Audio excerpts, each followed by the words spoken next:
அக்கா நம்மளுக்கு ஒரு கமெண்ட் வந்திருக்கு பாருங்களேன். என்ன கமெண்ட் நீயே படி. அக்கா உங்க முடி இவ்வளோ நீளமா வளருது, அதற்கான சீக்ரெட் சொல்லுங்க ப்ளீஸ். இதோ நம்மளுக்காக சொல்லுங்கக்கா. முடி வளர்றதுக்கான 3 டிப்ஸ் நான் உங்களுக்கு இப்ப சொல்லி தர போறேன். அதை கரெக்டா ஃபாலோ பண்ணுங்க. முடி வளர்றது உங்க கண்ணால பார்க்கலாம். வாங்க ஃப்ரெண்ட்ஸ், 3 டிப்ஸையும் அக்காட கேட்டு தெரிஞ்சுக்கலாம். அக்கா ஃபர்ஸ்ட் டிப்ஸ் என்னன்னு சொல்லுங்க.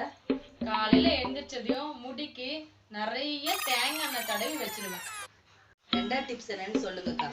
ரெண்டாவது டிப்ஸ் என்னன்னா, மதியம் சீயக்காய் போட்டு நல்லா முடியை அலசி வெயில்ல காய வைப்பேன். மூணாவது டிப்ஸ் ரொம்ப முக்கியமான டிப்ஸ். வாங்க அக்காட்ட என்னன்னு கேட்டு தெரிஞ்சுக்கலாம். அக்கா மூணாவது டிப்ஸ் சீக்கிரம் சொல்லுங்க. மூணாவது டிப்ஸ் என்னன்னா, கலட்டி ஆணியில மாட்டிடுவேன். என்னோட முடி வளர்ச்சியை நான் கண்ணால பார்த்துட்டேன். உங்களோட முடி வளர்ச்சியை எப்படின்னு கமெண்ட்ல சொல்லுங்க.